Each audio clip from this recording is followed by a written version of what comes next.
Hola, buenos días. En el siguiente audio hablaré sobre la suspensión. La suspensión es la medida cautelar que sirve para mantener viva la materia del juicio, para que se paralicen las actuaciones y no se sigan ejecutando, es decir, paralicen los efectos del acto. Suspensión de oficio.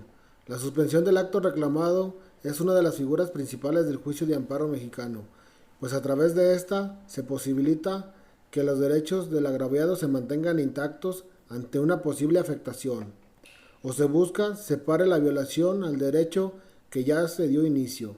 La suspensión del acto reclamado puede darse de oficio o a petición de parte, esto según nos dice el artículo 125 de la Ley de Amparo.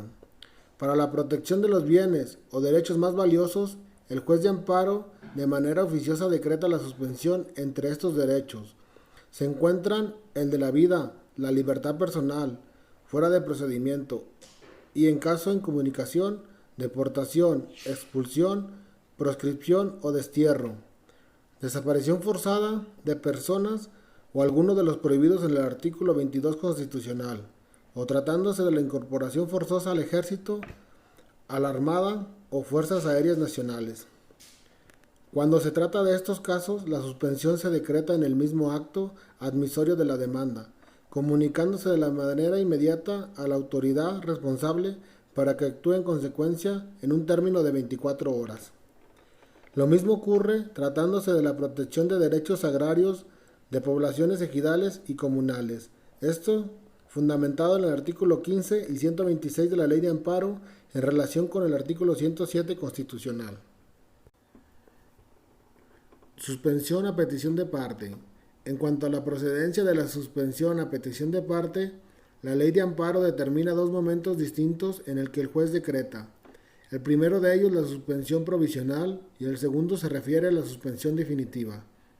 La suspensión provisional es aquella que se resuelve con la sola presentación de la demanda de amparo, pues la afectación inminente de daños y perjuicios de difícil reparación permite esa apreciación, cuya procedencia nace de una urgencia y de otorgarse tiene por efecto que las cosas se mantengan en el estado que guardan, hasta que se notifique a la autoridad responsable la resolución que se dicte sobre la suspensión definitiva. Esta suspensión se decretará en todas las materias, excepto en telecomunicaciones y de competencia económica, siempre que concurran los siguientes requisitos: que solicite el quejoso y que no se siga perjuicio de interés social ni se contravengan disposiciones del orden público. Esto según el artículo 128 de la Ley de Amparo.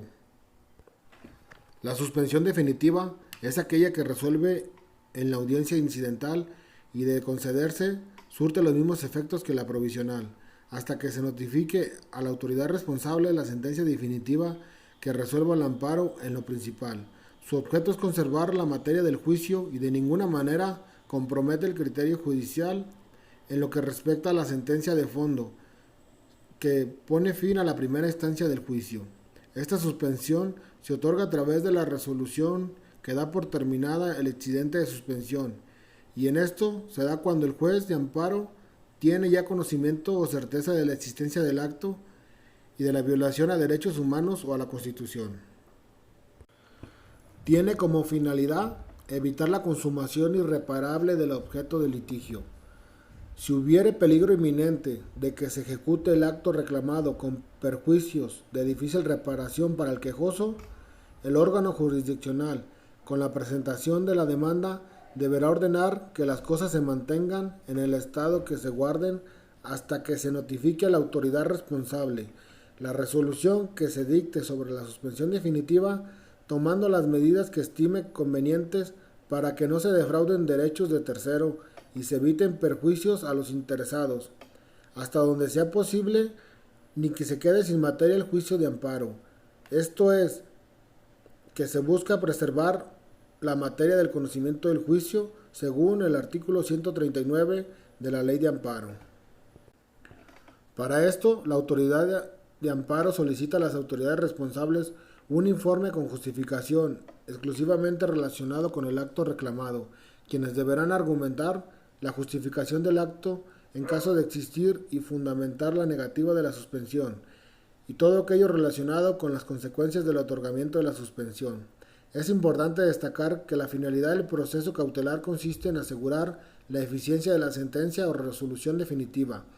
En consecuencia, resulta suficiente la comprobación de la apariencia del derecho involucrado por el actor, de modo tal que, según el cálculo de probabilidades, sea posible anticipar que en el proceso principal se declara la certeza del derecho.